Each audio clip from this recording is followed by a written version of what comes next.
have read the Bible back and forth. It is one of my favorite books. Not because of what it stands for, but because of how it built me. Alright, y'all. What's up, you guys? So, this is going to be my last thought of the evening. However, I just wanted to give you a quick recap of what I kind of just witnessed. So most likely what you're going to see tomorrow is that in the neighborhood tonight, like literally this entire time, it's 1:33 a.m. on Sunday, August 23rd, 2026. And so Saturday just happened. It's 2 o'clock. It's 1 a.m. But basically, so I went to the neighborhood because I just like felt a calling to go there tonight. I don't know why. And I was just like, you know what, I'm going to pop into Sue's. I'm going to see if Carve's there. I'm going to pop over and see if the lounge is open. Lounge wasn't open. You'll close at midnight. Noted now. And then, of course, pop over to Roundup and then to S4. Well, God, everyone's so young. It's so, like, it... Anyways, I digress. And so, I'm going to get back from the ADD. But what you're going to see tonight, it's probably going to go viral. There's going to be a couple things. There was a street preacher on Cedar Springs tonight in the neighborhood. And I know how to handle these people because I am someone of a spiritual... I am very steadfast in my faith, in my spirituality. I have read the Bible back and forth. It is one of my favorite books.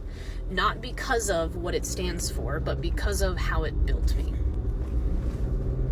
I do not agree with what it stands for. However, it is something that's very foundational to who I am because I have found, enlightenment. I have found what having, that air of discernment when it comes to understanding where like the spiritual path is. I feel very confident in that. It's been one of the greatest things that has come out of all of the pain in my life is fully being able to discern what good looks like when it's being disguised as bad.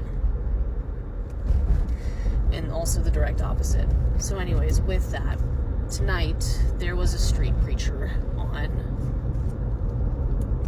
I just saw a dead arm below. Fuck.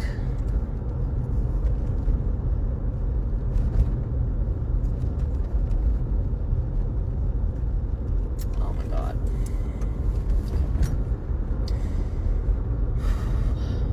Okay. So, with that, there's a street preacher tonight on Cedar Springs. And I know how, I'm very blessed to understand how to handle these individuals because what they seek, because I was a camp counselor I went to camp for 16 years. I was a camp counselor. I know how to manage this type of individual because they go out, you're not supposed to preach in the streets. You're not supposed to do that. The way that you're supposed to provide evangelism, the way that you witness is through acts. It is through the Spirit. It is through, goodness, kindness, empathy, justice, grace, understanding, because we did not come here to judge, but to be judged. And so many times people love cherry picking different aspects of the Bible to meet its need when it made sense. Well, guess what, you guys? You don't get to pick and choose when the Bible meets your needs.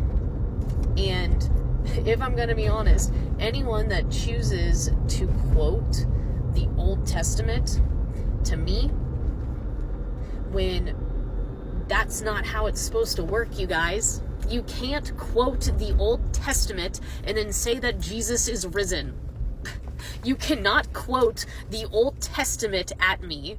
You cannot throw out Old Testament verses and then say that you believe in Jesus.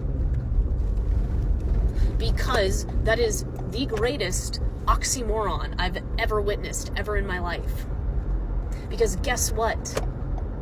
Jesus did not agree with the Old Testament. That is why he was sent down here. That's why his Spirit was sent here, is because the Old Testament was such a crappy ability to even attempt to bring about the Spirit into this world, that there had to be a physical representation of God on this earth because people didn't believe it. And even worse, even then, they didn't think Jesus was Jesus. They thought he was a false prophet. And so, the last people that I will ever take advice from are people who preach in the street and people who tell me about the Old Testament. And so with that, the greatest act of resistance that you can do is you can stand there and you can watch and you can not do anything. And that's what I did. I don't need to get out my phone. I don't need to make this viral. I don't need to do stuff. What I did instead was I made sure that the security guards were ready to act when it made sense. I made sure to go and ask Roundup. I said, hey, there's stuff happening out here. What do we need to do to make sure that this doesn't get any more intense? And he's like, hey, that's not on our property. I said, okay. And so I was looking around, and then from across the street over, like to the left of S4, I cannot remember the place right now, there was a security guy, and so I walked over to him and I said, hey, I just want to let you know it's getting a little bit out of hand. I'm sober. Like, I just want you to know I'm watching this. And he goes, hey, like, I appreciate that. And so I went back and I just watched, because babes, pulling out your phone doesn't do anything. And that's the problem of this herd mentality that we have, is that you pulling out your phone and recording people doing horrible stuff does not do anything. What you need to do instead is to get off your phone and to coordinate to make sure that the situation does not get any further out of hand. And so that's what I did tonight. I made sure that those cops were ready and that those security guards were ready, because the mic was starting to get pulled out of people's hands and people were getting really close. And so you have an evangelical, and then you have a drunk person, and you have pride, and you have ego, and you have a lot of vitriol that does not need anything lit on it, because that is what that man wanted out there. He wants people to pick up the rope. He puts it out in front, and he wants to pick up the rope because he wants to go viral. Well, guess what? The way that we make them not go viral, the way that we make them not do anything, is that you sit there and you listen, and then you walk away. And that's what I did, is that I listened, I watched, I saw what was happening, I saw the cops, and I knew that that was the individual. I don't need to step in here. That's not my job. However, I needed to make sure that the people were in place when it made sense, and so I have no idea what happened. However, I left when the 4 police officers came over, and I said, thank you so much for coming here. I really appreciate it. And all of them said, of course, thank you for telling me. And so every single time I go into the neighborhood, I thank the police officers that are there, because it is such that area is such a difficult place to provide public safety in. And so it's very challenging to understand when it's just queer people quibbling and an actual incident that needs actual people there.